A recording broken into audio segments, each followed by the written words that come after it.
So basically in this question, determine the wavelength of the green light in a transparent solid. So what I can do, I can solve this question by two ways. The method which I was using, I know V is equals to F lambda. So lambda is equals to V divided by F.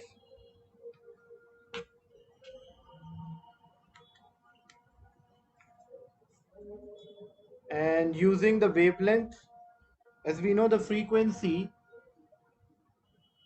does not change when the wave travels from one medium to another. So the speed is given 3 into 10 to the power 8. The frequency was 5.7 into 10 to the power 14. What is the wavelength here? When you use the wavelength in air, what is the wavelength in air when you substitute these values?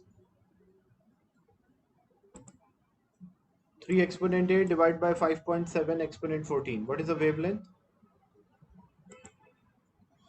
5.3 exponent minus 7. So the wavelength that is in air, which is 5.3 into 10 to the power minus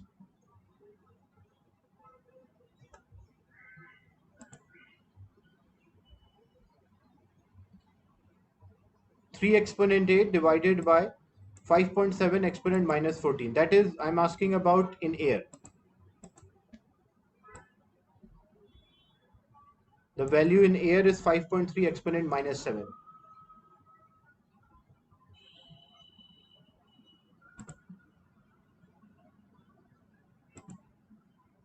meter. Now we know that the frequency of the wave does not change, the frequency remains same.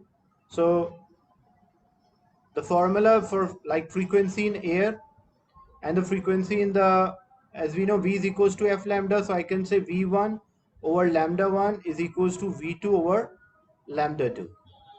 So V1 is a speed in air, lambda 1 is a wavelength in air, V2 is a speed in the glass, and lambda 2 is a wavelength in the glass. So you can find V1 is there, the speed in air, which is 3 into 10 to the power 8. Lambda 1 is also there, which is 5.3 into 10 to the power minus 7. V2, what is the speed in the glass, that we can find, we can work out using a refractive index. As we know, the refractive index is given 1.3. So we can use the refractive index to find the speed. So refractive index is speed of light in air, 3 into 10 to the power 8 divided by speed of the light in a medium. So V will be equal to 3 into 10 to the power 8 divided by 1.3. What is the answer for speed?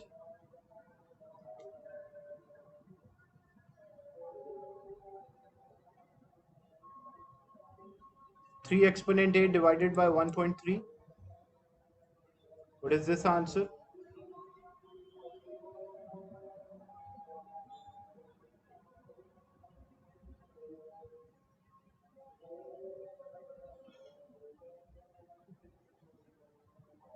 3 exponent 8 divided by 1.3.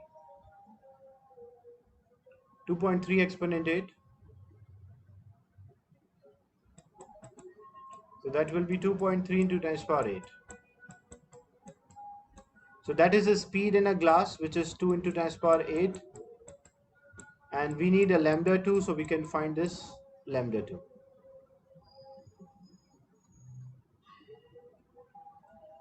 So lambda 2 will be equal to 2 into 10 to the power 8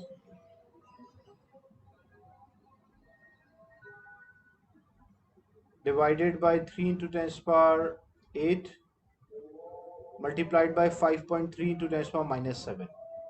This is one method to get the answer. There is also another way to find the or get the final answer, because we know the frequency does not change, the frequency remains same.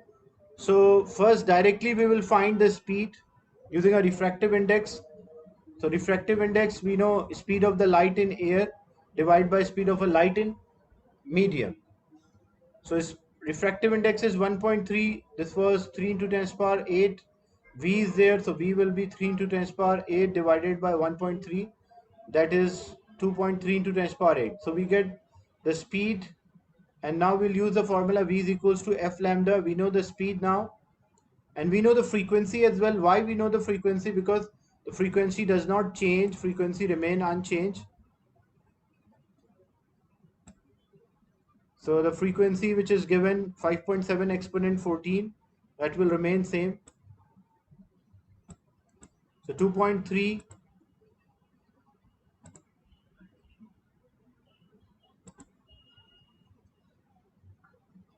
into 10 to the power 8, that is 5.7 into 10 to the power 14, and lambda is there. When you substitute, you will get the wavelength. So this is a short method, the first one.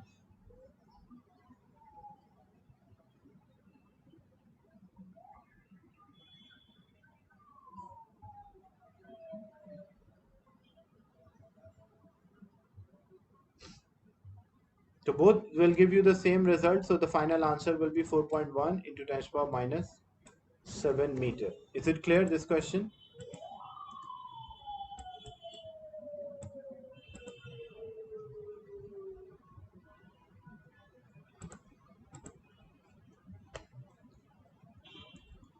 The next part, question 7, figure 7.1 shows a circuit that include a component X.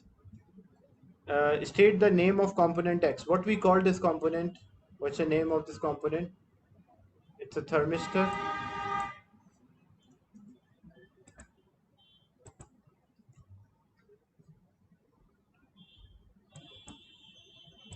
The next part, the electromotive force EMF of the battery is E. The switch is closed.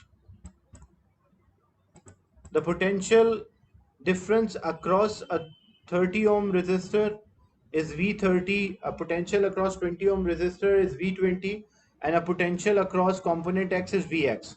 State an equation which relate Vx to V30. How we can relate Vx and V30? So Vx and V30 are equal because they are parallel to each other.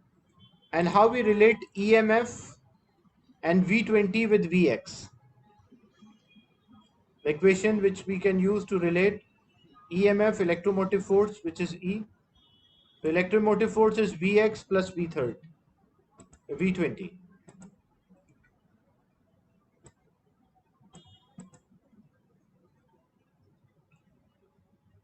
Because the voltage here will be same. So if this voltage is Vx and this voltage is V20, so the total EMF is E. So E is equals to Vx plus V20.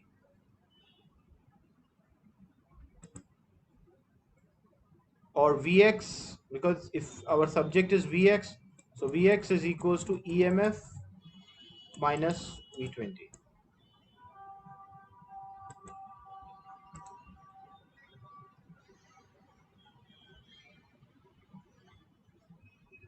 Look, these two, X and 30 ohm, are in parallel. So if X and 30 ohm are in parallel, if voltage here is Vx and voltage here is V30, we know Vx and V30 are same. So if the total voltage, if I use the numbers here, so if I say the total 10 volt supply is there, out of 10 volt, if 6 volt is dropped here, so what is the voltage? It will be 4 volt across 30 ohm, and it will be 4 volt across component X. So same thing, if they say, if we have a total EMF E, the voltage across a 20 ohm is V20. So what is the voltage across Vx? That is the voltage across X is Vx. So how we relate EMF with Vx and V20? So EMF is voltage drop across Vx, or V30 is plus the voltage across V20. The EMF of the battery is 6 volt, and the resistance of component X is 15 ohm. Calculate the total resistance of the circuit. So the EMF is 6 volts, and this one is 15. X's dimension is 15. So how we can get the combined resistance? So first, these two are in parallel. So when these two are in parallel, the formula which we use to find the combined resistance is the product divided by the sum. So first we'll find the combine of these two, and that we will add to 20 ohm because that is in series. So product divided by sum, so 15 multiplied by 30 divided by 15 plus 30. That will be the equivalent of these two. 15 multiplied by 30, 15 plus 30, that's equal to 10. And this 10 ohm and 20 ohm are in series. So the combined resistance will be 30 ohms.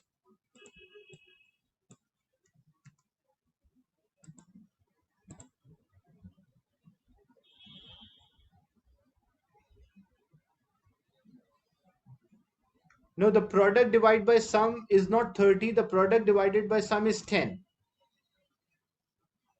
And that 10 is added to this 20 because when you work out the combined resistance of these two, the product divided by sum, that resistance is 10. And this is added to 20 ohms, so that will make it 30.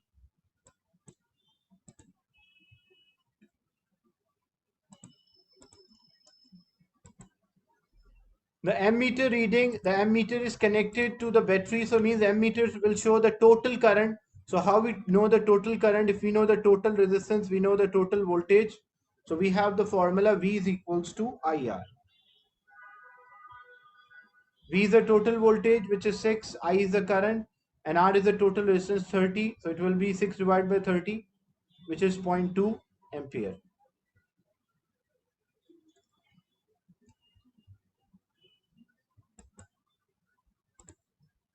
The next part, the temperature of component X increases. State and explain what happened to ammeter reading. So first thing, it is a thermistor. Look, when the thermistor resistance was 15 ohm, what is the current flowing? That is 0.2 ampere. Now they're saying the temperature is increases. So if the temperature increases, what happened to thermistor resistance? It's a semiconductor. If the temperature rises, so what happened to resistance of the thermistor? That will decrease. So if it was 15, now as the resistance decrease, so I can take any value. Example, I'm taking as 10. You don't have to show this working. I'm just showing a working to explain the idea. So as it become 10, so what is the combined resistance? Now it will be 10 multiplied by 30 divided by 10 plus 30. So combined resistance 300 divided by 40. What is the answer? 300 divided by 40.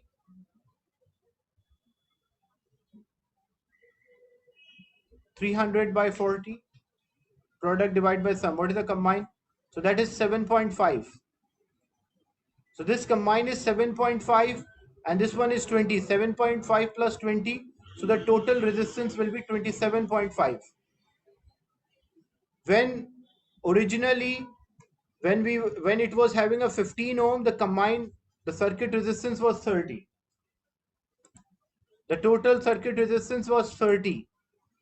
But now as the temperature increases, resistance of thermistor decrease. So combined resistance of a circuit decrease. So what happened to current? As a combined resistance of a circuit will decrease, the current in the ammeter will increase. You can directly answer this, but I use the values to explain the concept that what happened to the total circuit resistance and what happened to the current in the circuit.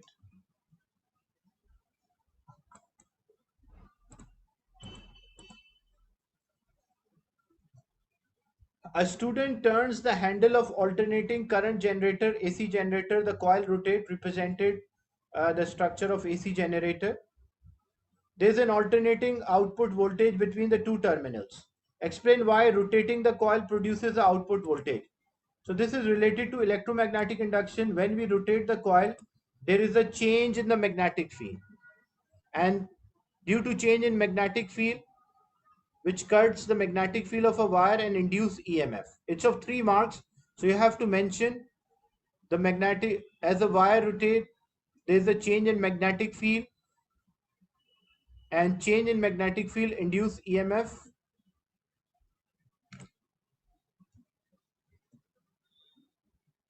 In the wire or in the coil.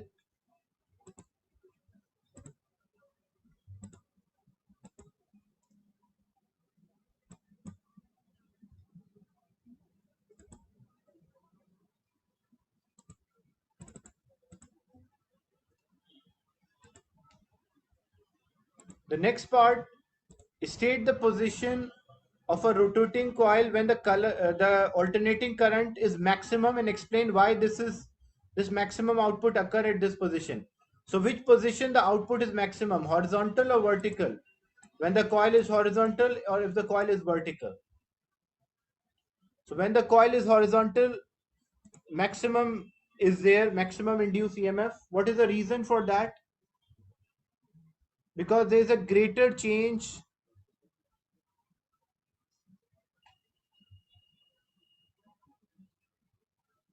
in a magnetic field, because induced EMF depending on the rate of change of magnetic field. So when it is horizontal,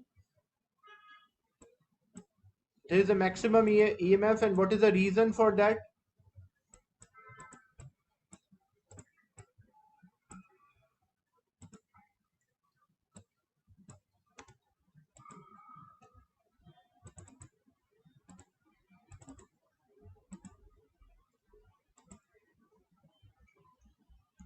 So greater change in magnetic field, greater induced EMF.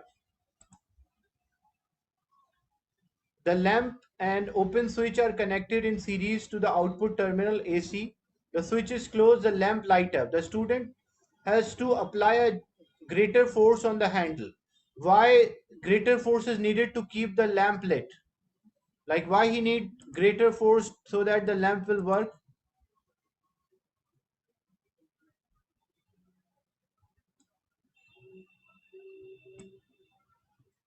Because what will happen, first he was just generating but his energy was not used by the circuit, but when the lamp light up, the lamp will consume energy.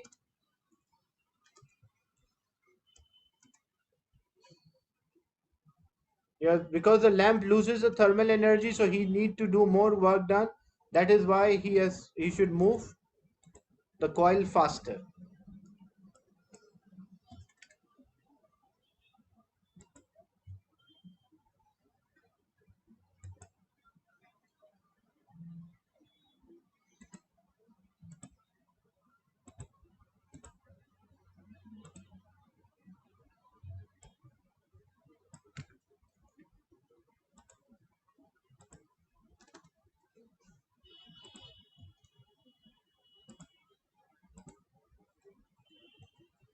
Then figure 9a.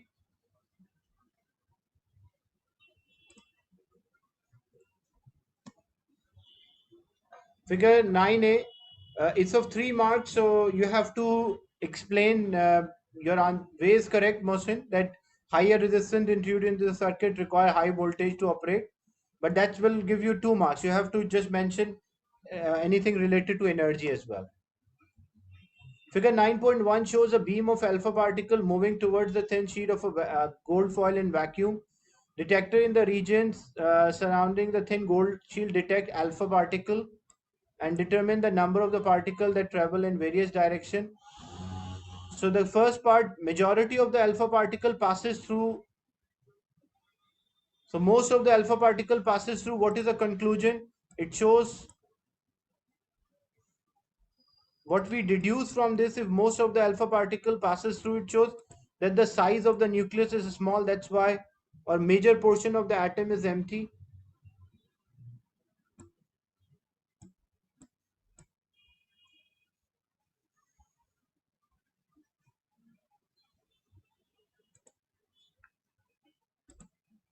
So we deduce that the size of a nucleus is very small. So alpha particle not stopped by the nucleus.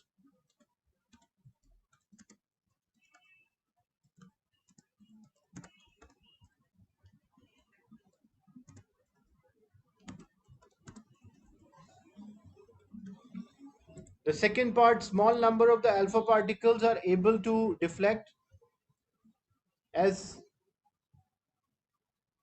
So nucleus is a charge. There is a charge in the nucleus, and explanation, because the like charges repel each other.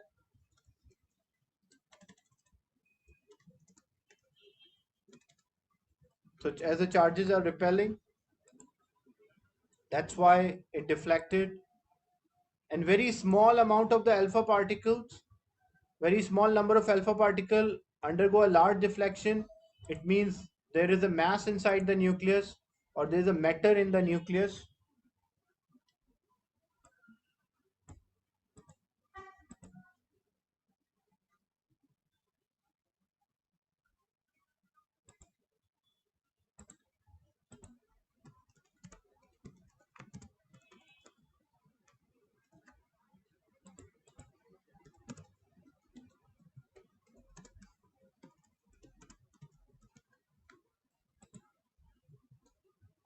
A collision is there or interaction is there between the nucleus and the alpha particle. A beam,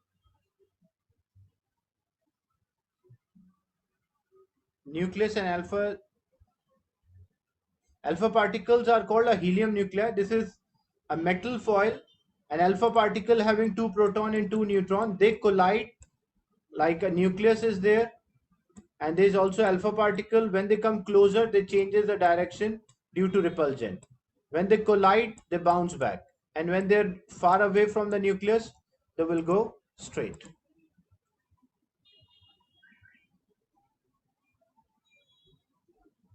We target the alpha particle on a gold nuclei.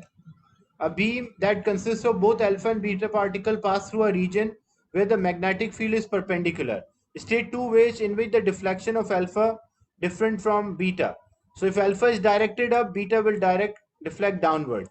So what is the difference in the deflection? Alpha will have a small deflection compared to beta, and their directions will be opposite.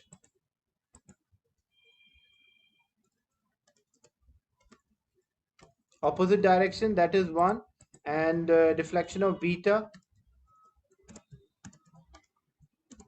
more than alpha. Is it clear? So this is May June 2019 paper